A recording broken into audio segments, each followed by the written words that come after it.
Bonjour à tous, Simon Paradis de Levando.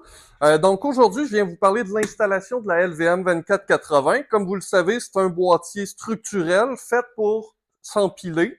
Donc à partir d'un premier module de 8 kWh comme ça, 24 volts, on est capable de faire des configurations jusqu'à des tailles comme ça de 192 kWh en 48 volts.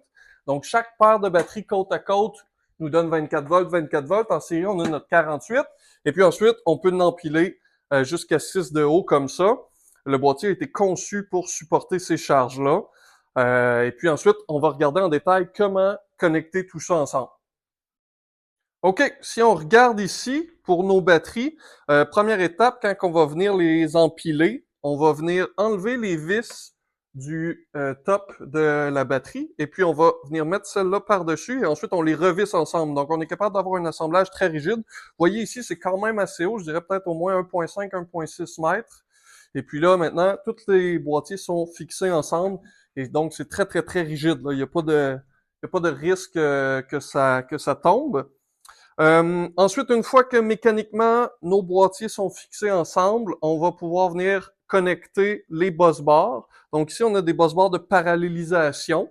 Et puis entre nos deux modules en série, ici, on a des bus bars de sérialisation. Donc c'est des produits Levando que vous pouvez acheter avec vos batteries. Donc on vient installer ça, on va torquer ça avec le torque qui est spécifié sur le boîtier ici. Et puis ensuite, on a besoin aussi des câbles de communication. Donc, des câbles de communication, on les appelle M12 parce que les connecteurs, c'est des connecteurs M12. Donc, c'est des connecteurs industriels là, résistants à l'eau, la pluie, la vibration. Là. C'est ce qu'il y a de plus haut de gamme dans ce genre de connecteurs-là. Et puis, on va venir connecter chaque batterie ensemble, comme ça, pour former le système. Et puis, ce que ça permet de faire d'avoir une connexion système comme ça, c'est que la batterie, une fois bien configurée, va apparaître comme une seule batterie à l'onduleur et puis va transmettre toutes les informations pertinentes. Ça nous permet aussi ensuite, par exemple, de synchroniser les commandes. Donc, je vais ici mettre à on nos batteries. Et puis, avec une commande sur un des modules, la commande va être partagée à toutes et toutes les batteries vont s'activer ou se désactiver en même temps. Donc, c'est via les câbles de communication que ça permet de faire ça. OK, donc maintenant, pour configurer l'ensemble d'un système comme ça, on va utiliser l'application mobile. On va se connecter à un des modules. Ici, je vais me connecter à celui en haut ici, le 218. Donc, dans l'application, on va trouver notre numéro 0218. On se connecte, on rentre la clé d'association Bluetooth, bien sûr. Et puis, une fois qu'on est à l'intérieur, eh bien, la première carte qu'on a dans l'application, dans le tableau de bord, c'est ce qu'on appelle le système. Donc, on va pouvoir cliquer là-dessus, aller sélectionner notre configuration. Nous, on est en 48 volts. Donc, on a une string de 2 modules. Et puis ici, le système a auto-détecté qu'on avait 24 modules d'interconnectés. Donc, on va pouvoir venir les associer un à la suite de l'autre. Donc, chaque paire de modules va être ensemble. Et puis, pour faciliter la chose, on peut faire illuminer les LED comme ça via l'application pour détecter lesquels sont connectés ensemble. Donc, je vais aller configurer chacune de mes paires comme ça.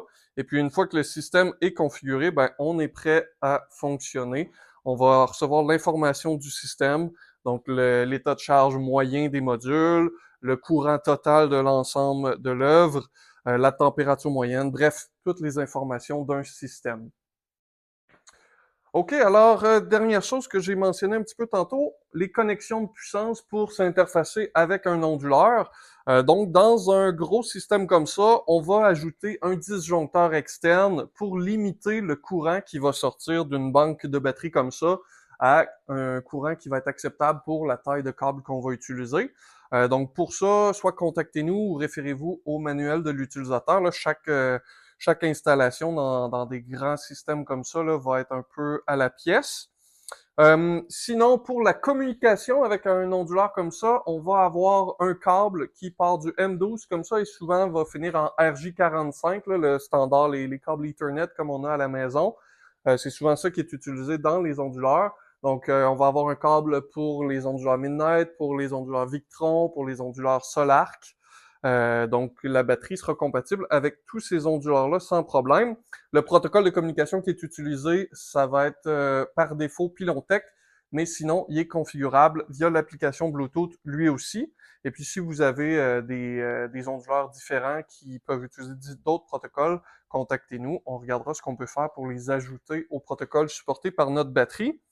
Donc, ça vous donne un bref aperçu de ce que ça implique une installation de grosse envergure avec les batteries Levando. Pour plus d'informations, vous pouvez nous contacter ou vous référer au manuel d'utilisateur.